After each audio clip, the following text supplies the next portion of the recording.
अगर हम मणिपुर की बात करें या किसी भी जगह की बात करें, इस सरकार ने जिस तरीके से महिलाओं को शोषण करने का काम किया है, उनके साथ जिस तरीके की घटनाएं हो रही हैं और सरकार अपनी आंख बंद करके बैठी है, तो यूथ कांग्रेस और कांग्रेस परिवार उन महिलाओं को, उन बहनों को, उन बेटियों को उनका हक देने के लिए, उनकी हिस्सेदारी देने के लिए तैयार है। 15 अगस्त को महिलाओं से सातों विधानसभा, जो झुंझुनू की विधानसभा है, इसमें सातों विधानसभाओं में तिरंगा फहराया जाए। इंदिरा गांधी जी के जो पोते हैं, जिन्होंने महिलाओं के साथ काम किया हुआ है, उन लोगों पे इस तरीके का आरोप लगा रहे हैं। विदेशों में जो पढ़ाई पढ़ के आए हैं, आज गांव में रहने वाला अनपढ़ आदमी भी इस तरीके की अच्छी बात नहीं करता, तो ऐसे लोगों की बात करना ही मेरी नज़र में तो कोई औचित्य वाली बात है। देखिए, मुख्यमंत्री साहब खुद छात्र राजनीति से निकले हुए हैं। मेरे को लगता भी है कि वो दोबारा ये प्रयास करेंगे छात्र संघ चुनाव हो। स्वतंत्रता दिवस है 15 अगस्त। उससे पहले आज हम पूरे देश भर में, राजस्थान प्रदेश ही नहीं बल्कि देश भर में यूथ कांग्रेस द्वारा पत्रकार वार्ता करके बताया जा रहा है कि इस देश में जो हमारी बिटियाएँ हैं, बहन बहुएँ हैं, उनको सशक्त बनाने के लिए, महिला सशक्तिकरण के यूथ कांग्रेस ने एक नई मुहिम शुरू की है। हमारे द्वारा शक्ति सुपर सी करके एक प्रोग्राम लॉन्च किया गया है, जिसमें हम अपनी महिलाओं को, अपनी बहनों को, अपनी बेटियों को उनका हक और हिस्सेदारी देने की बात करते हैं। आप देख रहे हैं जिस तरीके से देश में, अगर हम मणिपुर की बात करें या किसी भी जगह की बात करें, इस सरकार ने जिस तरीके से महिलाओं को शोषण करने का काम किया है, उनके साथ जिस तरीके की घटनाएं हो रही हैं और सरकार अपनी आंख बंद करके बैठी है, तो यूथ कांग्रेस और कांग्रेस परिवार उन महिलाओं को, उन बहनों को, उन बेटियों को उनका हक देने के लिए, उनकी हिस्सेदारी देने के लिए तैयार है।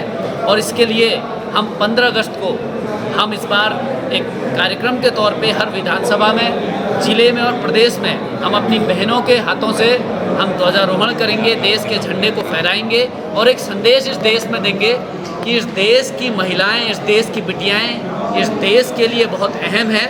उनकी हिस्सेदारी और उनका हक हमारी प्राथमिकता है और उस हक को लेके हम अपनी महिलाओं की लड़ाई को लड़ने के लिए हर जगह पे खड़े रहेंगे। दूसरा, एक शक्ति क्लब हम लॉन्च कर रहे हैं। इस शक्ति क्लब का मुख्य उद्देश्य है कि प्रदेश में, जिले में, विधानसभा में हम अपनी महिलाओं को मजबूत करें। उनकी मजबूती के लिए जो भी और जिस भी माध्यम से उनको ज़रूरत हो, उनको उन तमाम चीज़ों को उपलब्ध कराने की हम जिम्मेदारी लेते हैं, उनकी मदद करने की हम जिम्मेदारी लेते हैं। तो इन चीज़ों को लेके शक्ति सुपर सी हमने लॉन्च किया है और 15 अगस्त को हम पूरे प्रदेश में बहुत जोश से, खरोश से और खुशनुमा माहौल में हम अपनी बहनों के, अपनी बहन बिटियाओं के माध्यम से उनके हाथों से ध्वजारोहण कराएंगे और इस देश में एक संदेश देंगे कि बिटिया है तो कल है और बिटिया को आगे लाना है।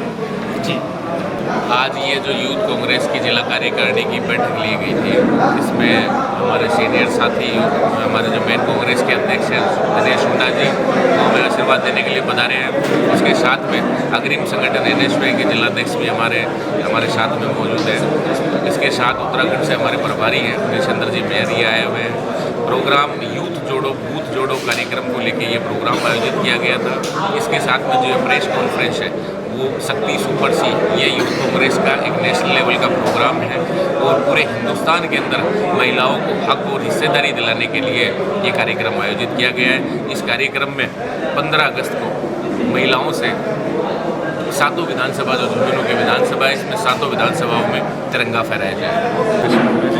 हमारे यूथ कांग्रेस के जो प्रभारी पधारे हैं, जो देश लेवल पे, क्योंकि आप सबको पता है हमारे देश में महिलाओं को देवी के रूप में पूजा जाता है और कांग्रेस कार्यकर्ता हमेशा, चाहे देश की आज़ादी से लेकर अब तक, मान सम्मान देने में कहीं भी पीछे नहीं हटता है। उसी श्रृंखला में हमारे युवा साथियों ने एक प्रण लिया है कि देश का जो आज़ादी का पर्व है 15 अगस्त के दिन हम महिलाओं से और झंडारोहण करवाएंगे।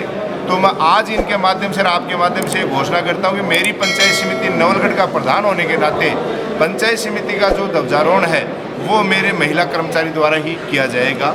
और साथ ही जो आपने भी एक बात कही कि हमारे आदरणीय राहुल गांधी जी ने फ्लाइंग किस के लिए स्मृति ईरानी जी जो आरोप लगा रही हैं, हालांकि ये अब कोई कहने वाली बात नहीं है कि किस लेवल के लोग जो संसद में जा बैठे हैं। आज स्मृति ईरानी जी जब 400 रुपये का सिलेंडर था, जो 10 रुपये बढ़ जाते थे, तो उस समय बहुत गला फाड़ फाड़ के चिल्लाती थी। आज 1150 रुपये का सिलेंडर होकर हमारी मातृशक्ति पे महंगाई की मार पड़ रही है, लेकिन वो बोलती नहीं है। मणिपुर में हमारी महिलाओं के साथ किस तरीके का अत्याचार हो रहा है तो स्मृति ईरानी जी नहीं बोलती हैं। एक ही पढ़े लिखे संभ्रांत परिवार के, और जिन्होंने महिलाओं के जिस परिवार में महिलाओं ने लीडरशिप की है, इंदिरा गांधी जी के जो पोते हैं जिन्होंने महिलाओं के साथ काम किया हुआ है, उन लोगों पे इस तरीके का आरोप लगा रहे हैं। विदेशों में जो पढ़ाई पढ़ के आए हैं, आज गांव में रहने वाला अनपढ़ आदमी भी इस तरीके की अच्छी बात नहीं करता। तो ऐसे लोगों की बात करना ही मेरी नज़र में तो कोई औचित्य वाली बात है।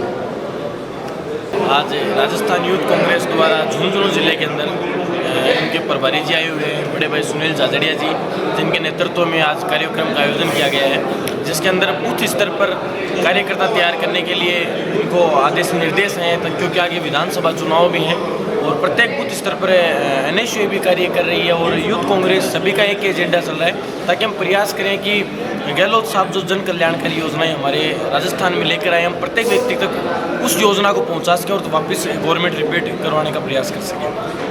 साथ ही जो डिस्कॉम का सहायक अभियंता है, जो कार्यालय हमारे झुंझुनू में था, कि हमारे पद्म पूर्व मंत्री रहे पद्म श्री शीशराम जियोड़ा जी, डॉक्टर चंद्रभान जी, और हमारे पूर्व PCC चीफ और ऊर्जा मंत्री रामनारायण जी चौधरी, इनके प्रयासों से राजस्थान के अंदर अपने झुंझुनू जिले में यह कार्यालय खोला गया था।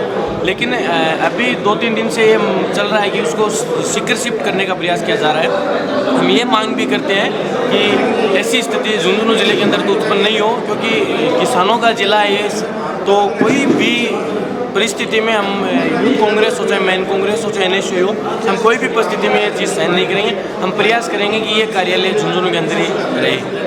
छात्र संघ चुनाव बंद करने की परिपाटी भारतीय जनता पार्टी ने शुरू की थी।